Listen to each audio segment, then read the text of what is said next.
Pertama kali karyawan kita adalah orang yang memang sangat dekat sama kita, memang sudah bekerja, tapi kita tambahkan untuk bantu dari online shop.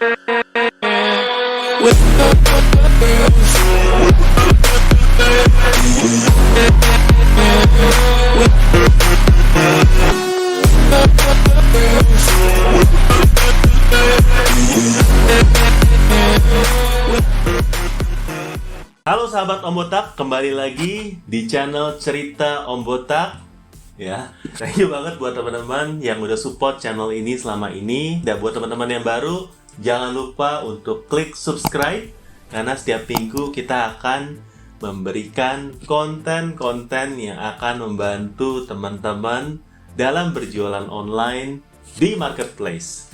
Oke, hari ini kita akan bahas mengenai postingan saya yang lagi viral. Ya, di sini ya saya sempat tulis sana omset udah belasan juta tapi belum hire tim. Nah, ini viral banget karena ternyata setelah saya post ini banyak dapat komen-komen yang mungkin pergumulan dari teman-teman yang memang sudah berjualan lama tapi belum punya tim sama sekali, ya.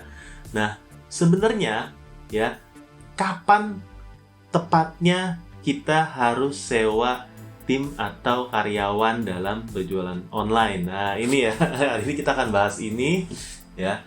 Kalau saya boleh sharing, ya, waktu pertama kali saya jualan, saya dibantu oleh istri, ya. Jadi kita suami istri berjualan. Saya waktu itu posisinya masih kerja.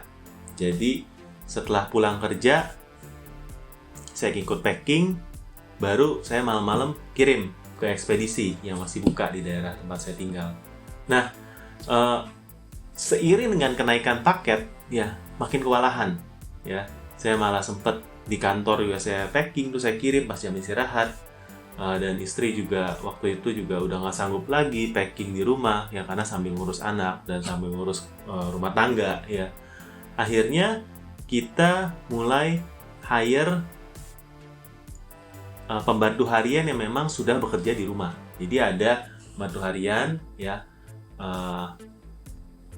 dia kita berikan uang tambahan untuk tadinya kerja 2-3 jam sehari ditambah jam kerjanya. Ya, jadi kalau pertama kali karyawan kita adalah orang yang memang sangat dekat sama kita, memang sudah bekerja, tapi kita tambahkan untuk bantu dari online shop kita, ya. Jadi pertama kali itu. Nah, lalu kita mulai memberanikan diri untuk sewa rumah di sebelah-sebelah rumah kita. Jadi kan dari pertama tuh jualan di rumah, kita memberanikan diri sewa rumah di sebelah-sebelah rumah kita, ya. Waktu sewa juga sebenarnya ada satu step untuk keluar dari zona nyaman. Kenapa? Kan dulu kan gabung di rumah, ya, nggak ada kos lagi, ya, terus juga biayanya juga kecil, ya, karena ya memang di rumah sendiri, ya. Tapi waktu kita mulai keluar sewa rumah baru, ya, sewanya juga harus bayarnya 1 tahun di muka. Terus kita mesti mulai mikir, ya, mulai ada satu step keberanian yang harus kita ambil. Nah, waktu itu saya pikir, ya, memang harus berani mencoba, namanya juga kita kan pengusaha, ya, berani mencoba. Nah, di sana ketika kita udah mulai ambil resiko itu, kita mulai berani hire karyawan full time, ya. Kebetulan waktu itu saya mendapatkan karyawan pertama adalah mantan teman kerja di kantor yang lama. Jadi kebetulan saya kontak, dia belum bekerja, bilang yuk ikut kerja sama saya. Nah, itu adalah karyawan pertama saya.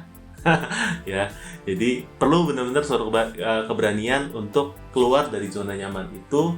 Lalu setelah itu carinya gimana? Ya, saya habis itu nyari karyawan yang kedua. Ya, pertama, ya, tipsnya cari karyawannya dari mana? Pertama, ya, dari ART harian kalau saya, ya. Teman-teman juga boleh tahu, ya. Mungkin ada kenalan di sana yang bisa bantu untuk packing dulu, ya. Yang kedua, ya, bisa dari mana? Dari teman atau teman kerja, saudara, atau gimana yang bisa kita percaya untuk membantu kita. Kedua, ya. Yang ketiga, saya juga cari dari mana? Saya cari dari banyak tempat, ya. Yang ketiga itu saya tanya ke toko-toko ya. Jadi saya pergi ke pasar di dekat rumah saya masuk ke toko, saya tanya yang jaga toko ya, ada kenalan nggak yang mau kerja? Ya, waktu saya tanya, orangnya bilang, saya aja pak. Ya, jadi akhirnya dia yang masuk. Ya, ini saya nggak sarankan, cuma ini kisah hidup saya. Saya toko saya kayak gini ya.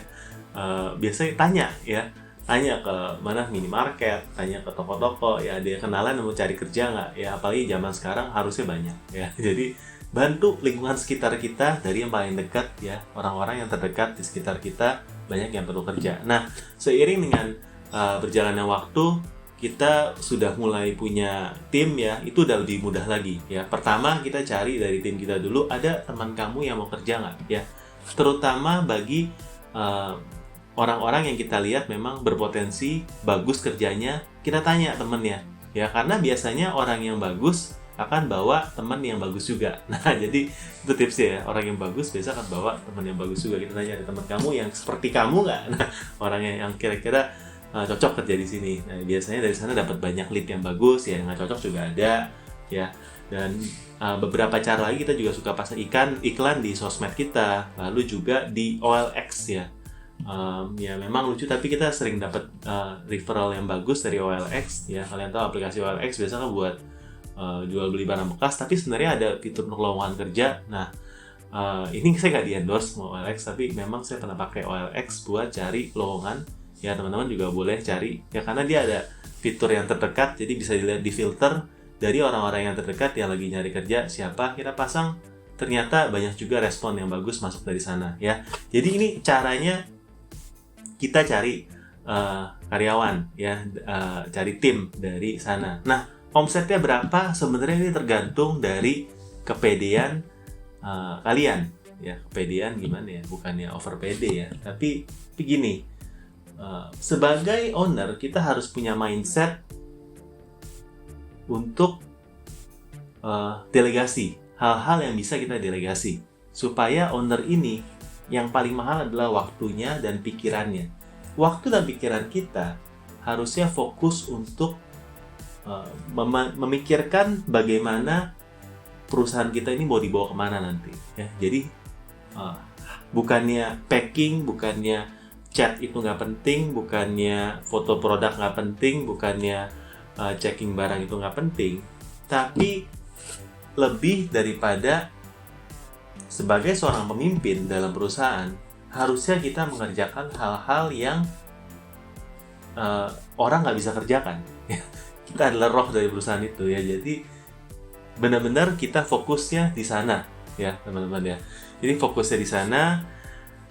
Jadi ketika ada orang lain yang masuk, itu akan membuat kita malah omsetnya bertumbuh, karena kitanya diluangkan waktunya untuk bisa lakukan hal yang penting. Contohnya apa ya, hal yang menurut saya penting banget buat owner. Pertama, lihat tren dan cek kompetitor. Nah, itu jarang tim yang bisa sampai ke level itu, kecuali yang udah lama, udah jadi levelnya udah senior ya. Yang kedua, purchasing atau sourcing barang, itu juga jarang banget yang bisa sampai ke sana ya untuk tim ya. Tapi kalau dari owner biasanya feelingnya memang itu yang kita jaga ya di sana ya. Jadi sourcing dari riset kompetitor juga, lalu mengenai leadership ya, mau dibawa kemana toko ini yang harusnya fokus di sini ya. Jadi jangan pernah takut kalau hire tim yang misalnya gajinya UMR-nya misalnya 4 juta ya, misalnya ya, kita hire UMR, tergantung dari daerah kalian UMR-nya berapa. Nah, di sana kita takut, ini bisa bayar nggak ya? Dari pengalaman saya, biasanya ketika kita nambah orang, omset kita juga akan nambah. Jadi, teman-teman harus percaya itu, karena kitanya pun biasanya juga akan lebih semangat bekerja. Kenapa? Yang tadinya kita nggak ada beban, ya nggak ada fixed cost istilahnya, tapi ketika udah sewa toko, udah sewa rumah ya, tadi saya udah ada biaya karyawan, itu omsetnya bukan makin turun tapi makin nambah ya, karena kita juga kerjanya dibantu sama banyak orang dan mereka akan membawa talent mereka masing-masing ke dalam tim ya. Jadi kita akan menjadi tim yang lebih lengkap dan lebih solid dan toko kita juga akan bertambah. Misalnya ya, jawab chat aja ya.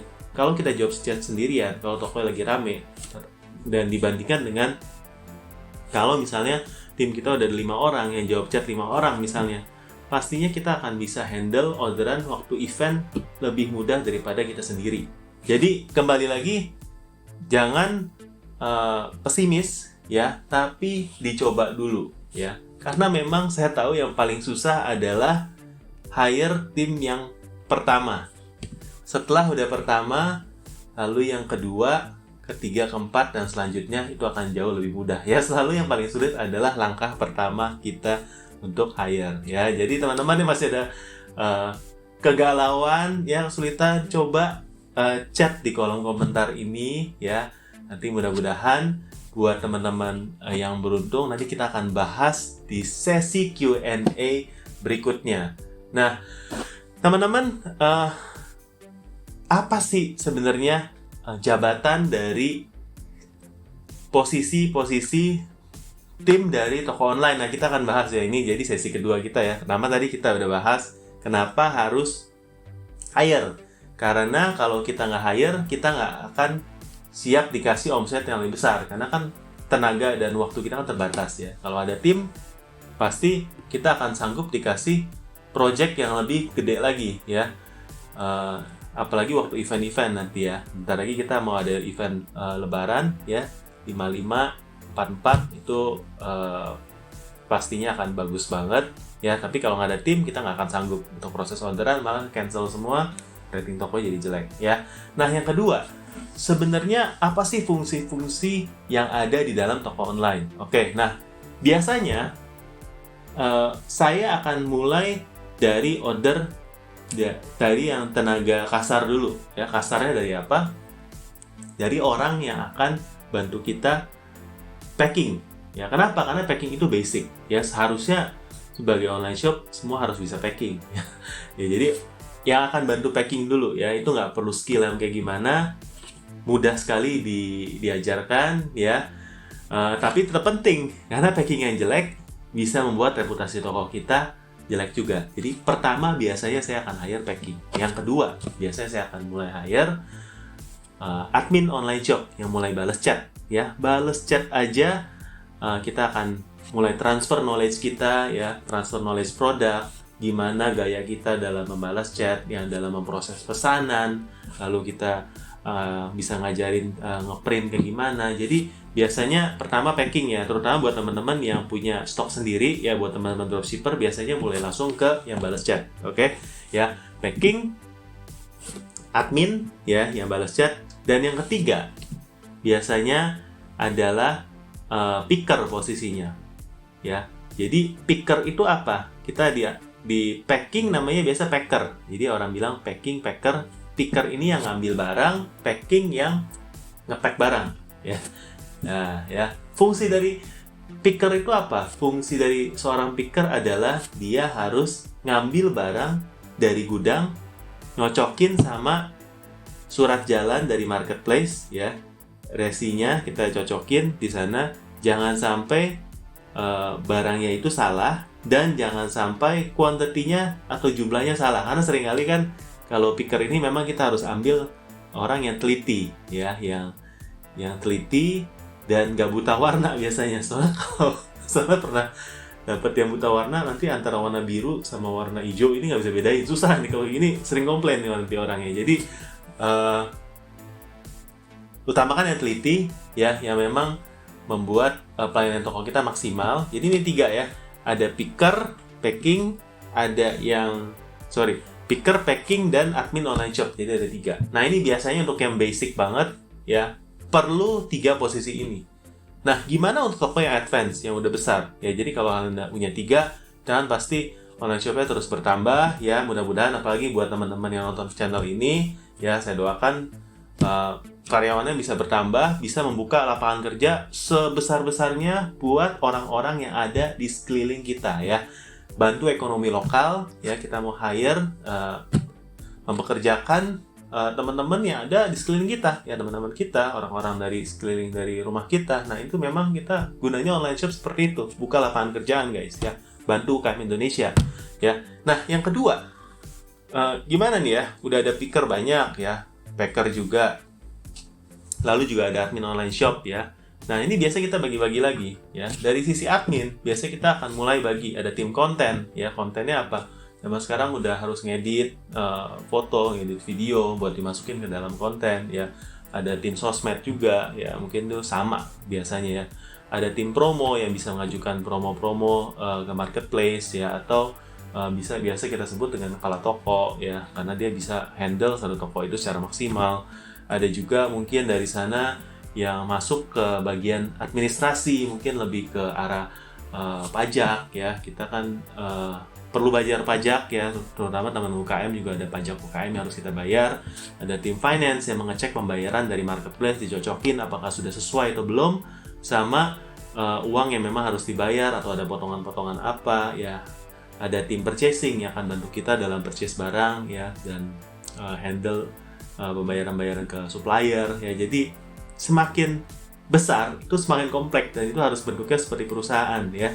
Jadi ada pajak, finance, purchasing ya, dan juga mungkin setelah itu dari tim gudang juga ada kepala gudangnya, supervisor ya, ada tim checker nanti. Nah checker ini apa? Checker ini adalah antara picker atau gudang ya biasanya, dan sebelum sampai ke di pack kita ada namanya checker. Nah checker ini biasa dia akan ngecek kerjaannya ya. Kenapa pentingnya dicek? Karena penting untuk sebuah pesanan itu dicek 2 kali ya. Biasanya kalau satu orang udah salah ya, nanti dicek. Nah ini biasa ketahuan ya, karena kalau dia yang ngambil, orang ini yang ngambil barang, dia suruh ngecek sendiri, biasanya kalau udah salah tetap salah sininya ya. Jadi perlu ada orang lain supaya kerjaan ini bisa dicek ya. Jadi ada namanya checker setelah picker. Nah ini biasa saya ada itu. Nah checker ini bisa kita masukkan ke dalam sebuah software juga ya, akuntansi. Kalau saya sekarang pakai software jurnal ya, jadi kita masukkan ke dalam sistem supaya semua barang yang keluarnya tercatat ya. Jadi ada orang checker, atau kalau di namanya di dunia modern market kasir lah ya, kasir ya, dia ngecek barang orang beli sesuai nggak masuk ke dalam komputer ya gitu ya. Nah setelah itu waktu keluar di packing ada bagian namanya ekspedisi ya. Ekspedisi apa? Bisa misahin tuh, pilah-pilah kan. Ekspedisi kan kita banyak kan, ada Cepat, JNE, JNT, Shopee Express ya, Lex ya kalau jualan di Lazada, dan di JD jualan ada JX ya, banyak ekspedisi itu mabok ya. Terutama kalau yang dealing sama driver instan kurir ya, Gojek, Grab, Antaraja itu kan instan kurir, itu juga harus kita pisah-pisahkan. Waktu udah diklik pick up, ada orang yang nungguin untuk serah terima ya. Untuk ada juga online shop yang difoto setiap drivernya. Jadi semakin gede semakin kompleks ya. Dan saya harap teman-teman ketemu ke arah sana, karena kalau udah kompleks tadi online shopnya gede ya kan ya. Itu aja untuk hari ini. Semoga konten ini bermanfaat. Tapi buat teman-teman yang mau nanya-nanya, boleh ya komen di bawah, dan jangan lupa subscribe ke channel Cerita Om Botak, karena kita akan memberikan tips dan trik dan akan membantu kalian untuk menjadi seller-seller yang lebih hebat lagi di masa mendatang.